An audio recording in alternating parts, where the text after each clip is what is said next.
If you're reading this on a laptop your employer gave you, here's a question worth sitting with for a second. How much of what you do on that machine can they actually see?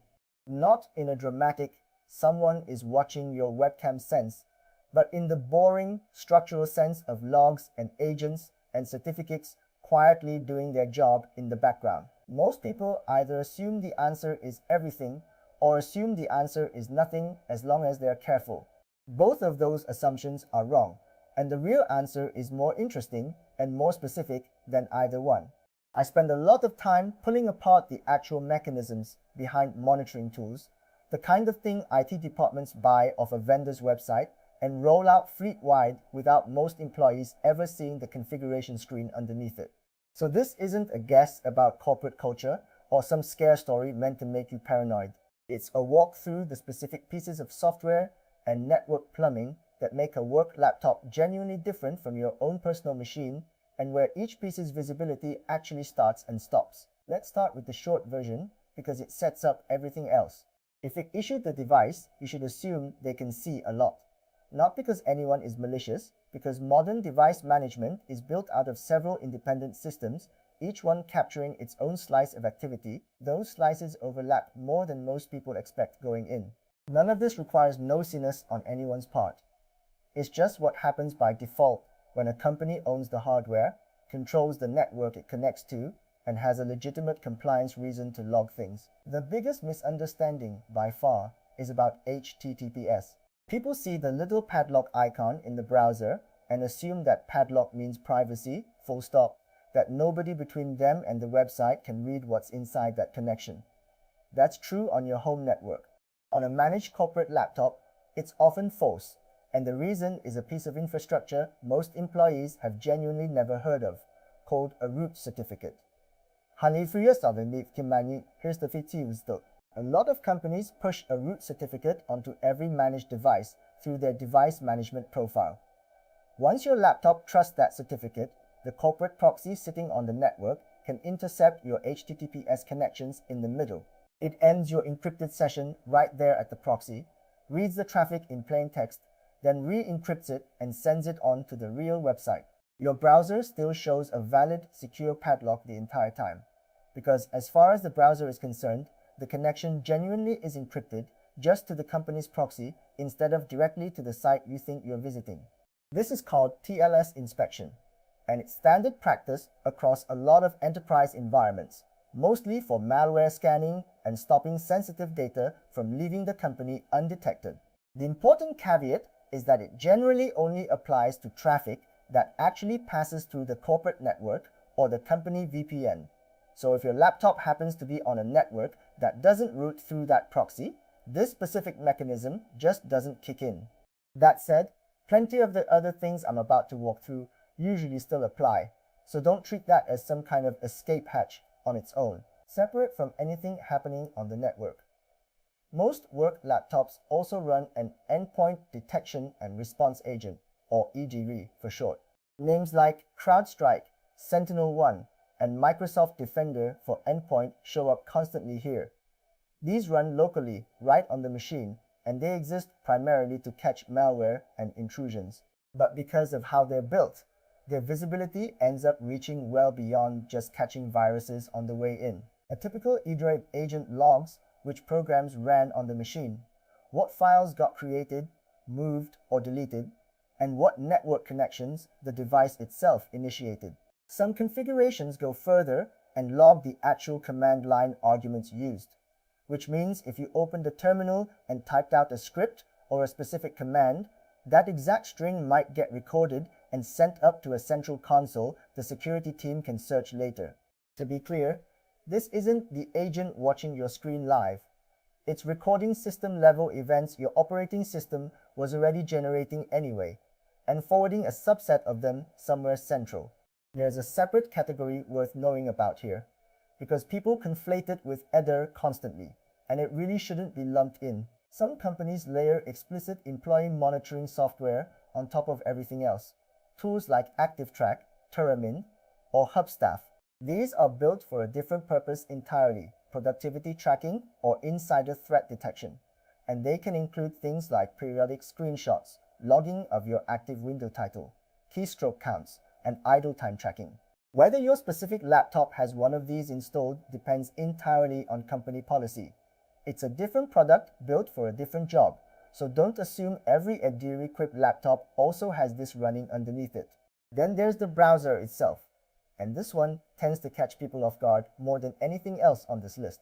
If it installed and configured your browser, say Chrome Enterprise, Edge under Group Policy, or Firefox with an Enterprise Policy file, it can be centrally managed in ways that go well past just locking a home page or blocking a couple of sites. Enterprise browser policies can disable incognito mode outright, force install specific extensions whether you want them or not, and in some setups sync your browsing history to an admin console somewhere. That's the same underlying sync technology as personal Chrome Sync, the thing that keeps your bookmarks consistent across your phone and your laptop, just pointed at the company's management tier instead of your own personal Google account. It's worth being precise about what this actually is. It's a policy and configuration mechanism, not some piece of surveillance software secretly hiding on your device, pretending to be something else. Whether history syncing is actually turned on for your laptop depends entirely on how your specific employer configured that browser policy. So this genuinely varies a lot from one company to the next. Now, even without any of that TLS inspection happening at all, just connecting to the corporate Wi-Fi or the company VPN generates a kind of visibility on its own, simply because it's a side effect of how networking and DNS work under the hood. Every time your laptop resolves a domain name, that request goes out as a DNS query. If that query passes through a company-controlled DNS server, which is common on corporate networks and often required by VPN configurations, the domain names you visit get logged there, and that's true regardless of whether the actual content on those sites is encrypted. Separately from DNS, there's a field in the TLS handshake itself called Server Name Indication, or SNE. When your laptop connects to a secure site, it states which domain it's connecting to in plain text, before encryption actually kicks in. That means a network firewall sitting between you and the internet can see the destination domain without decrypting a single byte of your actual traffic. Put DNS logs and SNI visibility together, and a company ends up with a fairly complete list of domains you visited at the network level, no content inspection required at all. This is exactly why the reasoning "I didn't get flagged, so nobody's watching" doesn't actually hold up. Nobody needs to be sitting there monitoring you in real time for a log entry to exist. It just sits there quietly, searchable, waiting for the day someone actually has a reason to go look at it. The absence of an immediate reaction tells you nothing about whether the data was captured in the first place. That distinction between being watched and being logged is the one people trip over the most. Now, it's worth being just as specific about the limits here, because absolutist claims in either direction get thrown around a lot, and both versions are wrong. People who insist they see literally everything you do are wrong, and people who insist none of it matters as long as you're careful are also wrong. The actual truth sits inside the specific boundaries of each mechanism I just walked through. Traffic that never touches the corporate network or the company VPN at all. Personal browsing on your own phone over cellular data, for instance, isn't visible to any of the mechanisms I just described, simply because none of them have a vantage point on that connection to begin with. A company laptop connected to your home Wi-Fi with the VPN switched off usually bypasses both the network level logging and the TLS inspection I talked about earlier as well. There's one important exception worth keeping in mind though. The Edri agent is local software installed directly on the machine, and it typically phones home over the internet, regardless of which network the laptop happens to be connected to, because its job has nothing to do with network location in the first place. So switching networks changes what the network level tools can see, but it generally doesn't change what the endpoint agent itself is recording locally and eventually reporting back. Personal accounts logged into through a separate personal browser profile that IT never configured are also generally outside the reach of browser policy syncing. That said, they can still show up inside Edri process and network logs, just as a generic entry like a browser process made an outbound connection, without necessarily identifying what site or account was actually involved. So there's still a faint trace left behind, even when the actual content stays out of reach.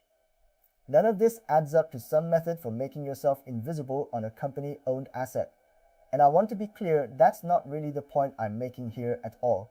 It's closer to understanding which layer a given piece of activity actually passes through, and who owns that particular layer. DNS sits with the network team, the browser sits with whoever configured the enterprise policy, the endpoint sits with security. Each one sees its own slice, and those slices are bigger and more overlapping than most people assume walking in. So what's the actually useful move here? Treat a company-issued laptop as company-monitored infrastructure, because structurally that is exactly what it is. It's hardware the company owns, running software the company configured, usually routed through a network the company controls at least some of the time. That's a reasonable default to work from, whether or not any individual policy happens to be aggressively enforced in practice, because the visibility comes baked into the architecture itself, not from some person actively deciding to snoop on you specifically. The practical fix isn't hunting for some clever workaround to slip past all of this. It's separating your contexts cleanly. Personal accounts, personal banking, anything genuinely sensitive to you, those belong on a personal device, over your own connection, away from company infrastructure entirely. Work-related activity stays on the work laptop, where it's expected to be visible anyway, because that's kind of the whole point of the device in the first place. It's just matching your behavior to whichever system actually has eyes on it. If you want to go deeper into how the tools your employer, your ISP, or advertisers actually use work under the hood, that's what I cover: tool tests and step-by-step guides that tell you what a thing actually protects you from, and just as importantly, what it doesn't. The full guides and tool tests are at theprivacywire.com. So go take a look and subscribe if this kind of breakdown is useful to you.